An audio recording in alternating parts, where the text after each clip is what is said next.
LinkedIn profile mini audit. Let's go. Today, we're going to look at Eduard's profile. So, he's a software developer who offers software development services. So, let's take a look.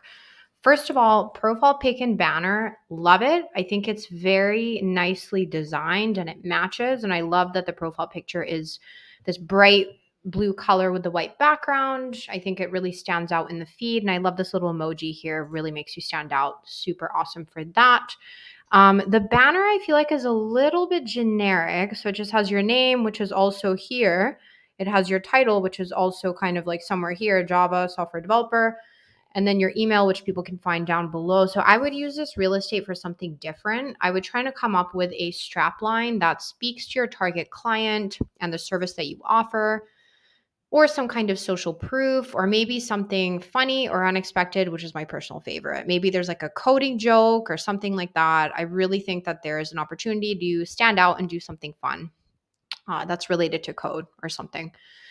Or maybe, picturing some kind of like a common pain point of your clients, turning it into a cartoon or grabbing a cartoon, putting it there, something that's like super memorable. I find that people here, unless you're a really big name, which, sorry if you are, and I just don't know that, but usually people don't really care. They don't really know much about your name. They can see it here anyway. They want to know, okay, why should I care? Right. So then you can either entertain them or ask them some kind of intriguing question or some kind of like really surprising statement that will get them to keep scrolling down your profile. So that's the goal with the banner, get people to keep scrolling down your profile. Next up is the headline. So I'm a bit of a nitpicker when it comes to formatting, but I find that like this dot here and then the pipes are a little bit inconsistent in terms of the structure of the headline. I think this stuff kind of sometimes makes a difference. So make it super consistent. And then also got software problems feels a little bit vague. What kind of software problems? People have all kinds of different software problems. What is the software problem that you solve specifically? Is it that people don't have the right talent in their company? Is it that they don't have the bandwidth of their existing team? Is it that I don't know, there's some kind of reason why people outsource to you. And so I would speak to that. And then I've got solutions. Yeah, it's like not bad, but I would say try to come up with something a little more creative and maybe funny or something like that. I tend to always like err on the side of humor because I feel like when you make people laugh, people remember you. So check out my code on GitHub. I like this. It's very straight to the point. It's not like work with me, give me a call, which is a lot of friction, but this is like, hey, like check out like my code behind the under the hood. My only question is that what your target customers want to see before working with you? So the reason I'm asking that is, are your target customers developers and engineering managers or architects and stuff like that who would literally want to check out your code? That's the first thing that they want to do before even looking at you and considering hiring you. Or do you serve kind of business minded people who literally would pass out if they looked at your code? So, as long as this is aligned with kind of the next step that your clients would want to take in order to decide whether to even talk to you, are you worthy of, which I'm sure you are, but that's kind of the thing going through their mind, like, should I even bother talking to this person? Let me check out their code. So, if that is, then this is super awesome.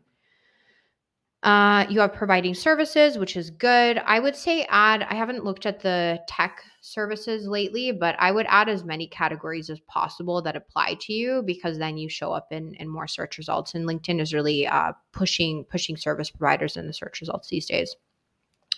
Okay, featured section, you have only 3 things, which I love. So the first one is, again, check out my code on GitHub. I think that's nice. I really like this thumbnail. While is alive, eat, sleep. I like that. Code, eat, sleep. I would say make it like a little bit bigger. It feels a little hard to see. It felt like it was almost like a stock image, but then I was like, oh, wait, no, it's actually custom and it's funny. So I would say make it like a little bit bigger, but this is hilarious. And then nice that you have the 2 posts. They have really good engagement. That's awesome. I love this one because it's really relevant to the service that you're providing, right? And it sounds like you're a Java developer, but I think I saw also somewhere that you do JavaScript as well. I know that that's like back end, front end, but obviously JavaScript does have a back end version of it. But basically, I like this one because it's kind of relevant. It's like industry patterns for the space that you're in. This one, I wonder, is this relevant to your target client? Because are they trying to become a senior software engineer? This kind of maybe shows a little bit of, positions you as an expert in the field with the engagement. But I wonder, is this really hitting the mark on what your target client really, really cares about? Going down to the about section, so this is the hook before the see more. I love it. I think it's really good. 92% of SaaS companies die within 3 years. Very kind of harsh truth. I like it, very specific percentage. I would even go a little further and have the second part of the hook, which kind of falls a little flat. Building software is hard. It's like, okay, people say that a lot. What I would almost say is build on top of this and put something like, most common cause of death, building software or trying to build software or something like that, because you can play on kind of like the dying here.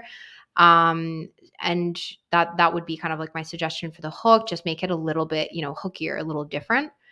Then I love the formatting here, that harmonica style, and I think it mirrors like the kind of pain with the benefit, I'm guessing, if they, hire you type of thing. So might be good to pepper in a few emojis somewhere just to liven up the text a little bit. These kind of things are sometimes a little harder to read sometimes, so it might be good to pepper in a few emojis. But I like this, and it's very, very simple. Next one is the two things that get me fired up. So getting more skills, contributing to a meaningful mission. Feels a little bit vanilla. I think a lot of people feel like that's what gets them fired up. So I would be a little more specific, even if it's something really small. Like what gets me fired up is, hitting that git command and pushing that code in, or something, or like, linting my code, or something that's kind of very specific and shows that like you really love your craft. Again, specificity always wins in copywriting, even if it's not this grandiose thing where you're like, oh, like I love it when I work on like a $2 million project or something. It could be something even small, like, that point at which I, hit the command and the code gets pushed and I just sit back on my chair. Like, so something like that might be fun to include. Again, it's about being memorable, right? Down here. So here's what I can help you with. So kind of similar to the call to action to check out your GitHub, I'm wondering, is this the first thing that people are going to want to know about before they consider hiring you? So again, it talks about like, who's your target client? Are they on the more technical side, on the more less technical side? If they're on the technical side, this is great. So, but if it's on the business side, then you might need to kind of adapt the language to talk more about, what building software will enable the company to do in terms of its goals. But I'm guessing that you probably are talking to technical people here. I love that you tell people to scroll down for 2 secs, very cute and elegant, to the recommendation section. I tell my clients to do this all the time because the recommendation section is buried all the way at the bottom of the profile. And usually this is where the gold is, and really the only place on the profile where there's social proof. So I love that you are pointing people down all the way to your profile, because what you're also doing is you're going to stop by here and read all this stuff, which is your experience on their way to recommendations. So very good. The last thing that I would say generally on the profile, this goes on the about section, the experience section, all those areas. Try to talk about some client wins. What are some specific apps that you built with certain timelines? Maybe you worked with big clients. Maybe there's some cool projects that you worked on. Maybe there are specific results that you drove. Make sure to include numbers, like anything that kind of shows the impact of your work. I think that's something that is missing a little bit on the profile, but if you add that in, I think it'll give you that extra boost for people to really be like, okay, this guy's great. Let's engage further. But yeah, so that's all I got. So I hope that this is helpful. I hope you enjoyed it. I think this is really awesome. Hello to you in Romania. I'm originally Croatian, so always excited to chat with people all around the world, especially in Eastern Europe. And yeah, wishing you the best of luck with these changes. I hope that they can help you land at least one more client before the end of 2022, if not at the beginning of 2023. So yeah, good luck. Okay, thanks for letting me edit your profile.